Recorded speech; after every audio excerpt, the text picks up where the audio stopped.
We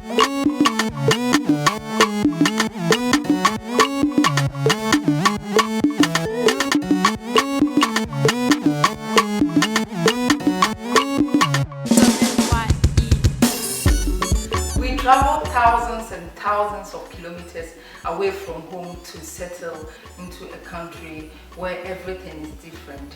Food, culture, and belief, everything is different. But thank goodness we come here to join people with a common purpose. Today here in the studio we have most of the African Association leaders are here to touch base with me. Welcome to the show. So welcome to the show, guys. It's my privilege to have you all in my studio. Before we start, I would like everybody to introduce themselves. I would like you to introduce yourself into like a bit details. I just want people to know that aside your family commitment, you have other commitment as well. But you took up, you take up that leadership position in the African Association. So we will start from Nkosana. We'll start from Nkosana. Okay. Just introduce yourself to audience. All right, great. My name is Susanna, 21, graduated last year from the University of Queensland studying marketing and international business.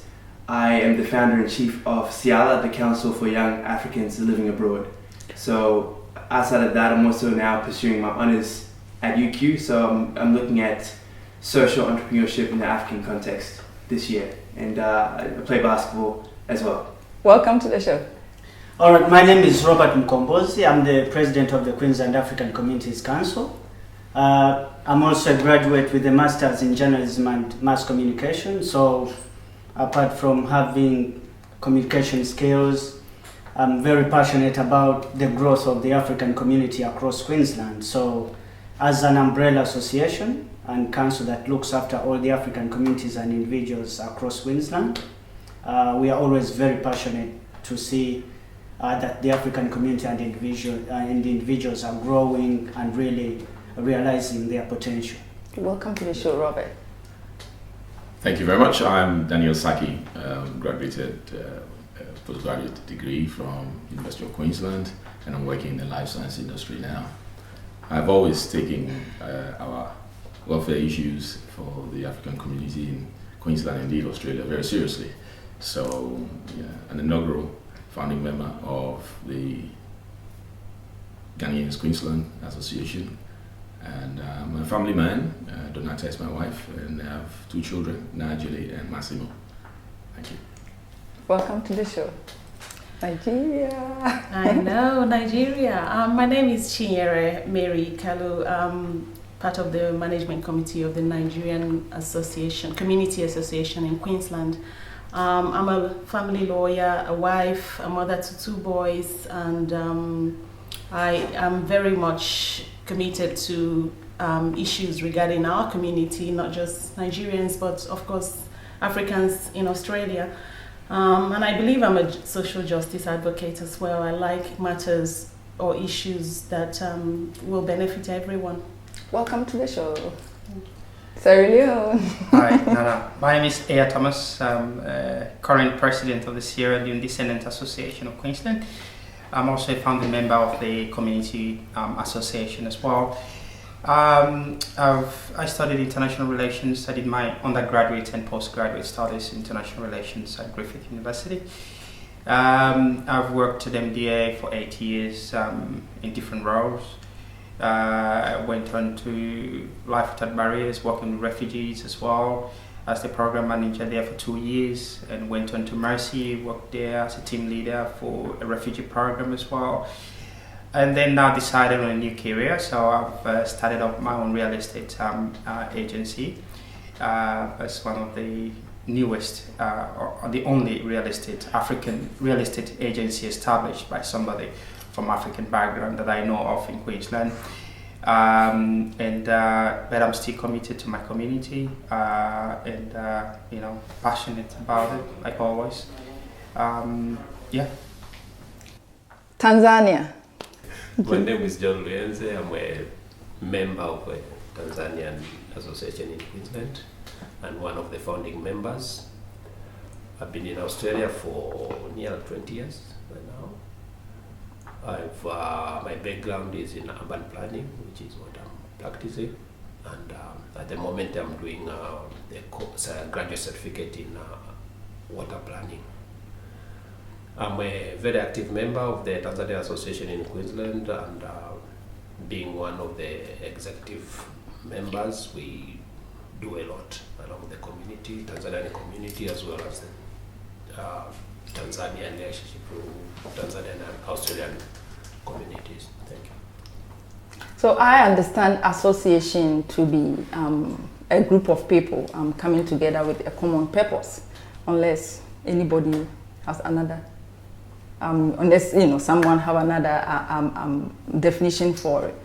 What are some of the purpose for the African Association? Let me start from Rob. I think when you look across the associations, like you said, associations is a group of people coming together with specific interest. Now, in the interest of the different African communities, you have, like John said, from the Tanzanian Association of Queensland, Ghanaian Association of Queensland, Nigerian community in Queensland, Ciala, which is engaging young people. It's where African Australians are coming together in Queensland with a common interest to make sure those interests are advanced at different levels. It could be your area is engaging young people, it could be you're more focused on sports, it could be you're more focused on the aged group and our seniors and elders, and that's how our associations are coming together to make sure the interests of our members are really catered for. And maybe that's something that other association leaders can talk about. Uncle Daniel, Well, purpose just of to, the African Association. Just to endorse what Robert has just said, we have different cultural backgrounds, but we live in Queensland, and we want to make sure that our interests are upheld and followed through. So the integration is very important. Our contribution to the community involves around our participation and making sure that our welfare needs are taken care of at different levels. So if we can do that, then I think the typical Australian is also welcoming to what we do and learning about our heritage and our backgrounds. But it's all about integration and making a contribution, making our voices heard, and representation. Do you have something to say, Cyril? I think I agree about with the purpose of the African Association? I agree. Just to add to, I think pretty much what they've said, the two gentlemen have said is exactly what I perceive to be a culture, because our culture is our identity. It defines us, it's the way we live. So culture is a way of life. So most of us were born and raised in Africa before coming here. So that means that we had already adapted to our culture, we understood our cultures, our values, what we stood for and everything. So when we got here and started our own families, and met other families that have arrived here, the essence to preserve those cultures that we arrived here with is very important. Hence the reason why we have community associations such as the Sierra Leone Design Association, the Nigerians, and the Kenyans, and so on. And you've got QACC as the umbrella African council that supports all these community groups to ensure that we keep our cultures alive, we keep our values alive, and not only keep it alive, but to make sure that it also our kids, the young ones that have been born and raised here, actually can grow up knowing, oh, okay, I was born and raised in Australia, but this is the culture and value that from my dad, where my dad came from, and these are the values that we want to teach our young ones to grow up knowing. Nigeria, is there anything you want to add? I think they've summed it up pretty well. But leaving home and coming to any place this far away is not an easy thing to do. So I think the role of community associations is mainly to help people support each other, because you really need that to integrate properly into any country actually, and also mentor the young people, because there is that gap that occurs. You can't help it by the time you settle in here, and the younger ones are born here, and it's not easy and cheap to travel all the time. So I think really mentoring these young ones and helping or building a forum whereby people can support each other it's one of the... Yeah. Thank you. Nkosina, you are representing Zimbabwe, isn't it? Young Africans. Young Africans. Yes. So what do you say? I say associations definitely have a role. For me, associations are bringing people together to bring about some sort of change that you want to see. So I commend the work that all the other community leaders are doing, and I definitely feel that when people move to Australia or Brisbane, Queensland, and you're exposed to a different situation, and the first people you can relate to, you look for people you can relate to, and those are usually people from your background. People who understand your culture, understand your values, understand your language. Once you've been here for a certain point in time, and I think for many young Africans, they sort of didn't have a choice leaving wherever they were from within Africa. They sort of came here with their parents said to. When you're here for a certain period of time, you haven't been back home for a long time, and you still have that passion for your specific country or for Africa, then the question becomes then, how can I work with other people that share that passion with me? So with Seattle, we're bringing together young Africans who are all passionate about African development, and then now we're looking at ways how we can upskill ourselves and then also contribute to African development. Tanzania? I will give everybody a go with this topic, Tanzania. Yeah, I think everything has been said, but one thing I want to emphasize is the social support, whereby in time of hardships or troubles, we've got family member back home, and whenever any Tanzanian family in Australia get such a bad situation, in case of losing a family member back overseas, we get together, support them morally and financially. Recently there was a fire accident in Ballina, and I think that involved a Tanzanian family, whereby a young teenager was one of the victims in that fire. And whereabouts is that? In Ballina. There was a house fire. New South Wales. New South Wales. On the border of Queensland. Yeah.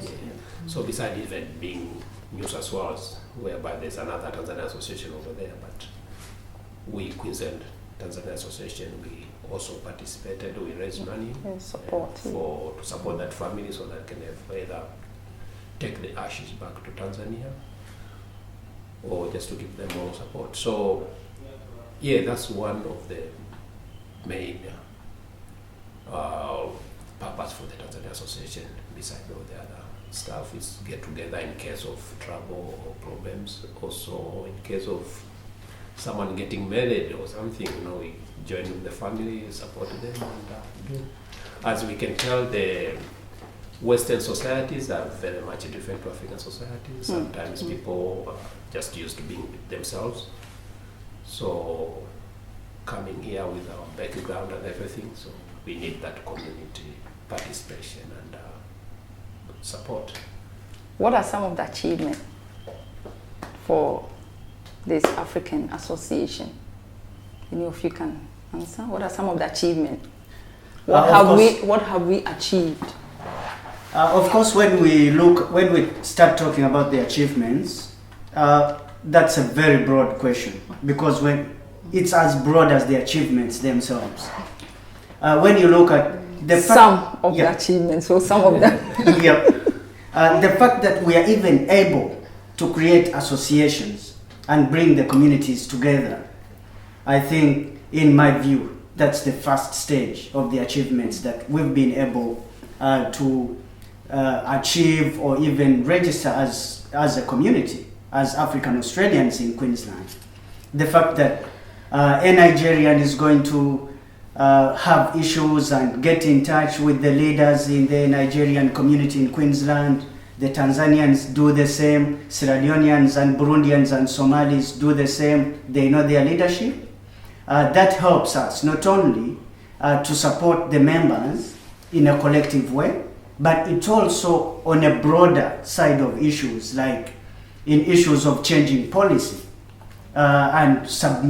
providing submissions or giving our opinions into changing some policies. We have that collective bargaining. It could be in the area of youth, it could be in the area of homelessness, it could be in social services. That really gives us collective bargaining. But also QSCC now has Africa House. Africa House is the headquarters of where all African Australians can meet for weddings, for meetings, for any other projects that they are looking at developing. So really for us to be having an address and having a facility across Queensland where you can come and have your meetings and have your weddings, have your activities and projects, really gives us some sort of identity. This is from the QSCC. Yeah, QSCC. Just the individual. Yes, I mean, if I can just comment on the journey of the Ghana Association.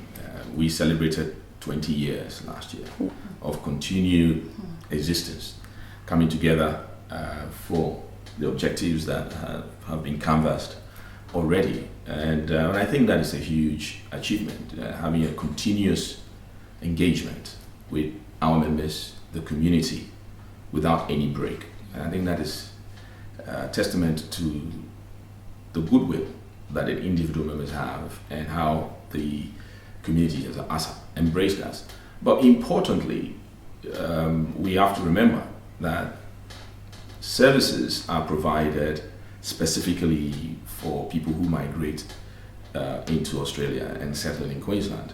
By having associations, it makes it easier for government to consult with the different groups, and the more organized we are, the more feedback we give to the government, and the more the services are tailored to meet our needs. So if there are no organized groups, it makes it difficult for government to really understand what we think and feel and how we can improve on services that are being tailored for us. And I think you would understand that having the umbrella. But I think if we can look at how government now consults with the different groups at different levels, for instance, when the Ebola outbreak occurred, time was given to meet with the leaders of the groups that are in that part of the continent, and the feedback was very important in providing information on what the government was thinking, doing, and how it was affecting families here.